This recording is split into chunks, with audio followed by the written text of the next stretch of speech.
Hello everyone, कैसे हैं आप सब। एक बार पुनः शिव कोचिंग क्लासेस पर स्वागत है। उम्मीद करता हूं आप सब अच्छे होंगे, मस्त होंगे, बेहतर होंगे, आपकी पढ़ाई बेहतर चल रही होगी। क्लास 12 फिजिक्स एनसीईआरटी में बच्चों आपका चैप्टर 3 चल रहा है, करंट इलेक्ट्रिसिटी, विद्युत धारा, जिसमें आज का टॉपिक है आंतरिक प्रतिरोध के लिए व्यंजक। काफी महत्वपूर्ण बच्चों, आंतरिक प्रतिरोध का व्यंजक। इसके पहले मैंने बताया था आपको कि सेल का आंतरिक प्रतिरोध किसे कहते हैं और उसकी निर्भरता भी बताया था, लेकिन आप लोग यदि नहीं देखें तो प्लीज एक बार जरूर देखिएगा, क्योंकि सिस्टमेटिक जब कोई अध्ययन करता है तो उसे मजा भी आता है कि भाई क्या पढ़ रहे हैं। देखो, आंतरिक प्रतिरोध होता क्या है। जैसे हमारे पास एक सेल है, देखिए बच्चों ये हमारा सेल है, यहाँ पे डायग्राम देखिएगा। जब विद्युत वाहक बल समझाते हैं तो इस पूरे सेल को बखूबी से समझाते हैं। इस सेल में हम विद्युत अपघट्ट रखे हैं, विद्युत अपघट्ट है बच्चों, ठीक है। अब इसमें विद्युत अपघट्ट जैसे हमने भरा है तो जब इसमें धारा बहाएंगे, परिपथ में से धारा बहेगी, परिपथ में से धारा बहेगी बच्चों, तो होगा क्या कि इसके विद्युत अपघट्ट के द्वारा इलेक्ट्रॉन प्रवाह को कम करेगा, यानी विद्युत अपघट्ट जो है इलेक्ट्रॉन प्रवाह का अवरोध उत्पन्न करेगा। यानी जैसे मान लीजिए इलेक्ट्रॉन बह रहा है और बीच में आ गया धन आयन, ठीक है। मान लीजिए इलेक्ट्रॉन है, ये बह रहा है, बीच में आ गया धन आयन, तो जब धन आयन आ जाता है बच्चों, बीच में क्या आता है धन आयन, तो इलेक्ट्रॉन होता है ऋणात्मक, धन आयन से टकराएगा तो उसका जो गति है थोड़ा सा रुक जाएगा, उसका उतना वेग नहीं हो पाएगा। समझ रहे हैं। कहने का मतलब ये हुआ कि किसी भी सेल में जब हम विद्युत धारा प्रवाहित करते हैं बाह्य माध्यम से, या कि सेल के द्वारा ही ऊर्जा उत्पन्न की जाती है, तो परिपथ जोड़ते हैं तो उसमें धारा बहना सुनिश्चित है। तो जब धारा बहता है तो विद्युत अपघट्ट में क्या होंगे, आयन होंगे, वो धारा के मार्ग में अवरोध डालता है। वही अवरोध आपका आंतरिक प्रतिरोध है बच्चों। क्या? आंतरिक प्रतिरोध, जो कि यहाँ पे स्मॉल आर से रिप्रेजेंट है। अब बात करते हैं कैपिटल आर। बाह्य प्रतिरोध क्या है। कोई भी चालक तार है, चालक तार में धारा बहता है तो चालक तार के द्वारा ही अवरोध डाला जाता है, क्योंकि भाई इलेक्ट्रॉन बहता है तभी धारा बहता है। मुक्त इलेक्ट्रॉन के प्रवाह से धारा बहती है, सबको पता है।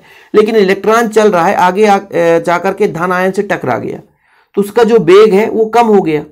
तो जब इलेक्ट्रॉन का वेग कम हुआ तो धारा का मान कम हो जाता है। सिंपल है।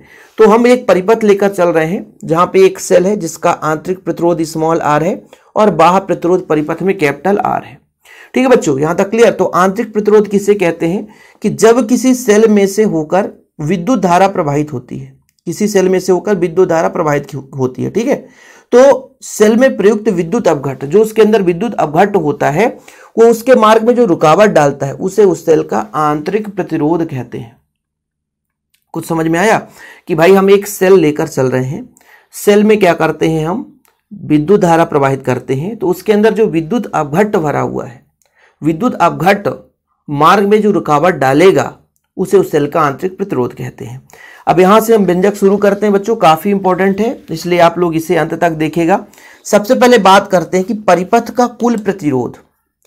परिपथ का कुल प्रतिरोध बताओ जरा, कुल प्रतिरोध, परिपथ का बात कर रहा हूं, ठीक है, प्रतिरोध। तो यहां पर एक तो आपका आंतरिक प्रतिरोध स्मॉल आर है और बाह्य प्रतिरोध कैपिटल आर है, ये कुल प्रतिरोध हो गया।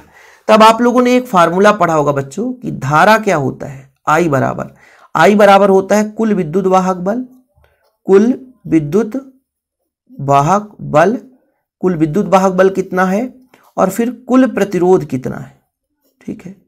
कुल विद्युत वाहक बल कितना है, कुल प्रतिरोध कितना है, ये फार्मूला लगता है बच्चों। अब कुल विद्युत वाहक बल, इस सेल का विद्युत वाहक बल हम कहते हैं ई है, तो ई ले लो, और कुल प्रतिरोध कितना है, small R plus capital R, ये ले लो। ये आई का मान है बच्चों। क्या है? आई का मान। अब ओम के नियम से आपने पढ़ा है, सीधा सीधा ओम के नियम से, सीधा हम ओम का नियम लेते और कुछ भी नहीं। ओम का नियम आपने पढ़ा है, ओम का नियम, ओम का नियम क्या होता है, V बराबर आई आर, मतलब आई बराबर V बटा आर। ये आपने पढ़ा है कि नहीं, पढ़ा है कि नहीं बच्चों। तो इसको आप समीकरण 1 दे दो और इसको आप समीकरण 2 दे दो। तो समीकरण 1 और 2 से, ठीक है, समीकरण 1 और 2 से, समीकरण 1 और 2 से कितना हो जाएगा, समीकरण 1 व 2 से, ठीक है। समीकरण 1 में आई का मान कितना है, समीकरण 2 में आई का मान कितना है, इससे हम लेकर चलेंगे तो कितना हो जाएगा बच्चों, ये V बटा आर है, ठीक, और यहां पर कितना है, E बटा small R plus capital R, ठीक है। इतना कंप्लीट है। अब देखिए पक्षांतर करेंगे, थोड़ा बहुत समझिएगा। इसको इधर ले जाएंगे, यदि भाग में है तो इधर गुणा में होता है, तो यदि इधर करेंगे तो आर प्लस स्मॉल आर हो जाएगा, और ये नीचे वाला भाग इधर जाएगा, देखिएगा ये इधर जाएगा बच्चों, तो ये जो ऊपर है वो नीचे जाएगा और जो नीचे है वो ऊपर चला जाएगा। भाई पक्षांतर इसी प्रकार से तो होता है, भाग का गुणा में, गुणा का भाग में। अब बच्चों यहाँ पे स्मॉल आर निकालना है, आंतरिक प्रतिरोध का व्यंजक निकालना है ना, तो ये प्लस में आर जाकर के माइनस में हो जाएगा, ई बटा भी आर माइनस आर। अब दोनों से बच्चों आर आप कॉमन ले लो, तो ये आपका विद्युत वाहक बल है ई बटा भी माइनस 1, यही आपके आंतरिक प्रतिरोध का व्यंजक है। बस इतना छोटा सा व्यंजक है आंतरिक प्रतिरोध का, कुछ है नहीं। आंतरिक प्रतिरोध का बिल्कुल एकदम छोटा सा व्यंजक है बच्चों, बहुत ही सिंपल है। देखिएगा मैं स्टेप बाय स्टेप समझाता हूं। किसी सेल का विद्युत वाहक बल ई है बच्चों, आंतरिक प्रतिरोध स्मॉल आर है, बाह्य प्रतिरोध कैपिटल आर है। तो जब संयोजित करते हैं तो कुल प्रतिरोध कितना होता है, capital R plus small R, दोनों को जोड़ दिया हमने। ओम के नियम से आई बराबर एक फार्मूला ये होता है कुल विद्युत वाहक बल बटे कुल प्रतिरोध। कुल कितना विद्युत वाहक बल है, यहां पर सेल लिया हमने, विद्युत वाहक बल विभवांतर का ही रूप है, तो कुल विद्युत वाहक बल ई और भाई जो कुल प्रतिरोध है आर प्लस स्मॉल आर हो जाएगा। अब आपने ओम के नियम से यदि विभवांतर बात करें कि टर्मिनल विभवांतर भी हो, अब टर्मिनल विभवांतर आपको समझाया था इसके पहले, आपने नहीं पढ़ा तो फिर आपकी गलती है बच्चों। टर्मिनल विभवांतर भी हो तो आई बराबर भी बटा आर हो जाएगा। अब हम दोनों को आई का मान देके रखें, ये भी आई ये भी आई, तो दोनों की तुलना कर देते हैं, भी बटा आर बराबर ये हो गया। पक्षांतर करेंगे बच्चों, तो हमने आपको जैसा कि यहाँ पे समझाया था, देखिए जरा, ये पूरा का पूरा इधर आ जाएगा, ये इधर चला जाएगा, तो वही रूप है। फिर आर पक्षांतर हो गया, आर कॉमन ले लेंगे तो वही फार्मूला निकल कर आ गया जो हमने यहाँ पे समझाया था। ठीक, कोई दिक्कत तो नहीं, यहाँ तक क्लियर है। यही आंतरिक प्रतिरोध का व्यंजक है। लेकिन क्वेश्चन आता है कि सेल के आंतरिक प्रतिरोध का विद्युत वाहक बल, विभवांतर एवं प्रवाहित धारा में संबंध। क्वेश्चन यहां तक आता बच्चों कि सेल के आंतरिक प्रतिरोध का विद्युत वाहक बल, विभवांतर, प्रवाहित धारा में संबंध बताइए। चलो उसको हम थोड़ा आगे भी करते हैं। जैसे समीकरण 1 हमारे पास क्या था, समीकरण 1 से, समीकरण 1 था आई बराबर, जैसे ई आपका विद्युत वाहक बल है और आर प्लस स्मॉल आर, ये था समीकरण 1 से। ठीक, यहां से बच्चों ई बराबर हम निकालेंगे तो पक्षांतर हो जाएगा, इसका गुणा हो जाएगा I R plus I small R. ठीक, अब आपने पढ़ा है एक फार्मूला भी बराबर पढ़ो बच्चों आई आर, तो ये हो जाएगा ई इक्वल